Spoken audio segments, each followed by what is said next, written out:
அப்படியானால் எத்தனையோ அரங்கங்களை கண்டிருந்தாலும் உலகிற்கு ஒரு சூரியன், அதுபோல இந்த புதுச்சேரி மாநிலத்திற்கு சூரியனாக விளங்குகிற புதுவை சட்டப்பேரவையின் தலைவர் அவர்களே, ஒரே ஒரு சூரியன் மட்டும் போதுமா? அதுக்கு ஒரு சந்திரன் வேண்டும் அல்லவா?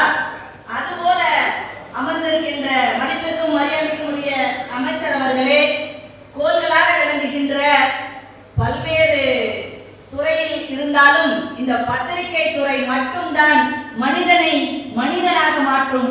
அதுபோல சிறப்பு விருந்தினர்களாக அமர்ந்திருக்கிற பெரியோர்களே, என்னதான் சூரியன் இருந்தாலும் சந்திரன் இருந்தாலும் அது சுழற்றாலும் அது சுழற்கின்ற சக்தியாக விளங்குகிற எனதருமை பெருமக்களே, அதாவது போன நிகழ்ச்சி போயிருந்தேன். அப்ப ஒரு கல்லூரியினுடைய பேரவை துவக்க விழா, எவ்வளவு நேரம் பேசலாம்னு கேட்டேன். மேடம் நீங்க எவ்வளவு நேரம் வேணாலும் பேசலாம், என்னுடைய ஸ்டூடெண்ட்ஸ் 5 நிமிஷம் தான் பேசுவாங்க, நாங்க கேட்பாங்க. நாங்க அந்த மாதிரியான ஒரு இக்கட்டை நமக்கு ஏற்படுத்த வேண்டாம் என்று ஒரு 2 கருத்துக்கள் மட்டும் சொல்லணும் அப்படின்னு நினைக்கிறேன். ஒரு ஆசிரியராக இன்றைக்கு, அதாவது நான் சின்ன பிள்ளையா இருந்தபோது பார்த்தா, எங்கேயாவது ஒரு இடத்துல ஒரு பாம்பு, குட்டி பாம்பு செத்து போனா கூட அதை எடுத்து புதைச்சி அதுக்கு ஒரு 5 பைசாலாம் இன்னைக்கு இருக்கிறவங்களுக்கு தெரியாது போட்டு பால் ஊத்தின காலம் போய் இன்றைக்கு மனிதன் செத்து கொண்டிருக்கிறது. இதுக்கு என்ன காரணம் அப்படின்னா, ஆசிரியர் கைகளிலே என்று பிரம்பு இல்லாமல் போனதோ அன்றுதான் போலீஸ்காரர்களுடைய பிரம்பு மக்களிடத்துல போய் சேர்ந்து கொண்டிருக்கிறது.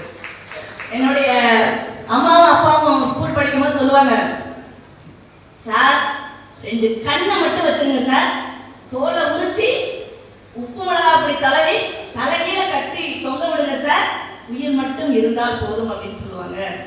அந்த நிலை மாறி இன்றைக்கு பள்ளிக்கு போறதுக்கு ஆசிரியர்கள் பயந்து கொண்டிருக்கிற ஒரு காலகட்டத்திலே இந்த புதுச்சேரி மாநிலத்திலேயே சொல்றேன், இப்படி ஒரு அருமையான ஒரு அமைச்சர் இந்த மாதிரியான ஒரு நிகழ்விற்கு இந்த மக்கள் சேவகர் விருது, ஒரு பத்திரிகையை ஓராண்டு நடத்துவது என்பதே